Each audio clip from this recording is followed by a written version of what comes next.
తాకట్టులో ఉన్న బంగారాన్ని విడిపించి ఆ రోజు ఆన్లైన్ రేటుకే మేము కొంటాం. Sharma gold company. నమస్తే, వెల్కమ్ టు సుమన్ టీవీ. నేను మీ యామ్ని.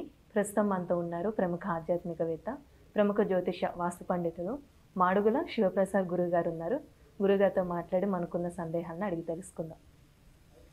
నమస్కారం గురుగారు. ఆశీర్వచనం తల్లి. గురుగారు, ఇప్పుడు ఈ జూలై నెలలో అండి మిథున రాశి వారికి అసలు ఏ విధంగా ఉంటుంది, వీళ్ళకి సంబంధించిన పరిహారం అంటే ఏంటండి? అదేవిధంగా ఇప్పుడు శని వక్రగతి కూడా అంటున్నారండి, అసలు ఏ విధంగా ఉంటుందంటారు? శ్రీ మహాగణాధిపతయే నమః. ఐం మహాసరస్వత్యే నమః. శ్రీ లలితాంబికాదేవియే నమః.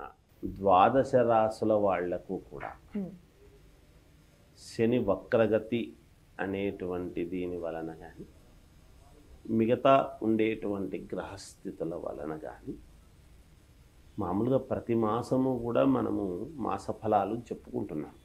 అవునండి.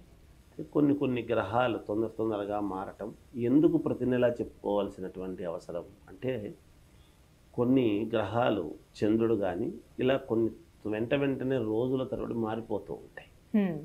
మారిపోతూ ఉన్నప్పుడు ఈ మారేటువంటి గ్రహాలు గోచార రీత్యా అనుకూలవంతమైనటువంటి గ్రహాల దగ్గరికి వచ్చేటప్పటికీ అనుకూలంగా జరగటము, ప్రతికూలము గ్రహాల దగ్గరికి వెళ్ళేటప్పటికీ చిన్న ఇబ్బందులు కలగటము సహజం, మనం చూస్తూ ఉన్నాం.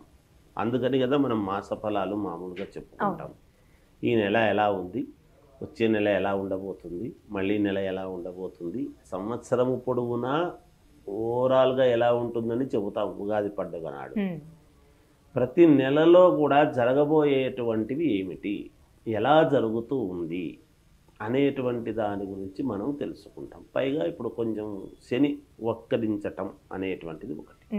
శని స్వక్షేత్రగతుడై ఉండి వక్రించడం, వక్రగతి అనేటువంటిది ఉండే దానివలన ఇప్పుడు ఈ జూలై మాసంలో 12 రాసుల వాళ్లకు కూడా ఎలా ఉంది అనే దాని గురించి ఇప్పుడు మనం మిథున రాశి వారికి మిశ్రమ ఫలితాలు గోచరిస్తూ ఉన్నాయి ఈ జూలై మాసం అంతా. దీర్ఘకాలిక సమస్యల నుండి బయటపడతారు. మానసికంగా వేధిస్తూ ఉండేటువంటి సమస్య వలన ఒక కొలిక్కి రావటం జరుగుతుంది. మిశ్రమ ఫలితాలు ఉన్నప్పటికీ కొన్ని మంచి ఫలితాలు, కొన్ని వ్యతిరేక ఫలితాలు ఉంటున్నాయి. ముఖ్యంగా ఆరోగ్యం గురించి ఇబ్బంది లేదు, మానసికంగా ఆందోళన చెందాల్సినటువంటి పని లేదుగాక. మధ్యలో ఆకస్మిక ధన ప్రాప్తి అని అంటాడు. మాసము మధ్యలో, ఈ నెల మధ్యలో అనూహ్యముగా ఉన్నటువంటి ధనం రావటం అనేది జరుగుతుంది వీళ్ళకు. దానివల్ల మనసు సంతోషమే కదా, మానసిక చింత ఏముంది, కనుక బాగుంటుంది. ఖర్చులు కొంచెం అదుపులో పెట్టుకోవడం మంచిది. వృధా ఖర్చులు చేయవలసినటువంటి అవసరం ఏర్పడవచ్చు, కానీ అవి కొంచెం అదుపులో పెట్టుకుంటే వీళ్ళకు మేలు అనేది ఒకటి ఆలోచన చేసి ఖర్చు పెట్టుకోవాలి. వృత్తి వ్యాపార వ్యవహారాలు కొంతవరకు అనుకూలముగా ఉంటాయి, కొంతవరకే అనుకూలముగా ఉంటాయి అనేది ఇక్కడ మనం ఆలోచన చేయాల్సింది. చాలా బాగుంటుంది వృత్తి వ్యాపారాలు చేసుకునేటువంటి వాళ్ళకని లేదు, కొంతవరకు అనుకూలముగా ఉంటుంది. నష్టం ఏమి రాదు, కానీ ఎక్కువ లాభాలు ఉండకపోవచ్చు, అంతే. నూతన వస్త్ర ప్రాప్తి, సరే కొత్త గుడ్డలు కొనుక్కోవటము అంటే శుభకార్యాలకు సంబంధించినటువంటివి ఏవో ప్లాన్ చేసుకోవటము, చెందటము ఏవైనా ఉండవచ్చు. చాలా కాలంగా వాహనము కొనుగోలు చేయాలి అని అనుకునేటువంటి వాళ్ళు వాహనం కొనుక్కోవచ్చును, అంటే వస్తు కొనుగోలు లక్షణంగా చేసుకోవచ్చును. సన్నిహితుల వలన విలువైనటువంటి వస్తువులు వీళ్ళకు ఇవ్వడం జరుగుతుంది. సన్నిహితులు తెలిసిన వాళ్ళు కావచ్చు, ఫ్రెండ్స్ కావచ్చు, వీళ్ళకు కొంచెం విలువైన వస్తువులు ఇవ్వటం అనేటువంటి జరుగుతుంది కాక. బంధుమిత్రులతో విందు వినోద కార్యక్రమాలలో పాల్గొనడం. ఇంకా విందు వినోదం అంటే ఏమిటి, శుభకార్యాలకు సంబంధించినటువంటివి. అంటే ఇప్పుడు మిథున రాశి వాళ్ళండి జూలై నెలలో ఏమైనా జాగ్రత్త అంటూ వహించాలా అలాంటి ఏమైనా పనులు అంటూ చేయకూడదని ఏమైనా ఉన్నాయండి? అంటే మామూలుగా ఇక్కడ ఆరోగ్యపరంగా చిన్న ఇబ్బందులు వచ్చే అవకాశం ఉంటుంది కాబట్టి వీళ్ళు సమయానికి తినటం, సమయానికి అనుకూలంగా ఉండటం అనేది ఉంటే మంచిది.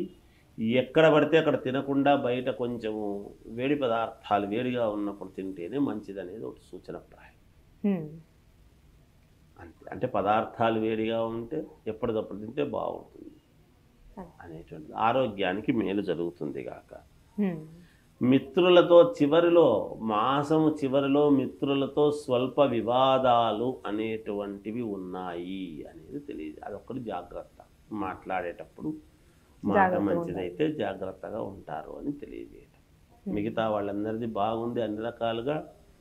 ఏదైనా వ్యక్తిగతమైనటువంటి జాతకాలలో ఏమైనా లోపాలుంటే అన్ని రకాల బాగున్నప్పుడు మాకు ఎందుకు బాగా జరగడం లేదు అనే ఆందోళన ఉంటుంది మిథున రాశి వాళ్ళకి. జాతకం చూపించుకోవాలి. అప్పుడు వ్యక్తిగతమైనటువంటి జాతకాలలో ఏమైనా లోపాలుంటే చూసుకొని వాళ్లకు నచ్చినటువంటి అయ్యగారుల దగ్గర చూపించుకొని జాగ్రత్తలు తీసుకుంటే మేలు జరుగుతుంది. అంటే పరిహారం అంటే ఏం చేసుకుంటే మంచిదండి? పరిహారము ఎవరి ఇంటి దేవుణ్ణి వాళ్ళు ఇంటి దేవుళ్ళను చేసుకొని నమస్కారం చేసుకోవటమే. ఇంటి దేవుడికి దండం పెట్టుకోవడం, పూజ, కాయ కర్పూరము వాళ్ళ వసతిని బట్టి అనుకోవటం. ఇంటి దేవుణ్ణి మించినటువంటిది ఇంకోటి ఉండదమ్మా ఎప్పుడు కూడా. పరిహారం పలాంది ఏంటి ఇది చేసుకుంటే మంచిది ఈ మాసంలో అని చెప్తాం. ఈ మాసంలో ఎందుకంటే శని వక్రగతి, దేహపీడాకారకుడైనటువంటి శని వక్రగతి ఇది ఉండేటువంటి దానివల్ల అనుకూలిస్తే మంచి. మామూలుగా వాళ్ళు ఏ లగ్నంలో పుట్టారో రాశి ప్రకారంగా కొంచెం ఇవి ఉన్నాయి, కొంచెం మిశ్రమ ఫలితాలుగా ఉన్నాయి. కానీ బాగుండేటువంటి వాళ్ళు కూడా ఉంటారు కదా. ఏదైనా వాళ్ళ ఇంటి దేవుణ్ణి వాళ్ళు స్మరించుకొని చేసుకుంటే యోగవంతంగా ఉంటుంది. చాలా చక్కగా తెలియజేశారండి. ధన్యవాదాలు. చేయవచ్చు. సుమన్ టీవీలో మీ పర్సనల్ అండ్ బిజినెస్ ప్రమోషన్స్ కోసం కింది నెంబర్కి కాంటాక్ట్ చేయండి.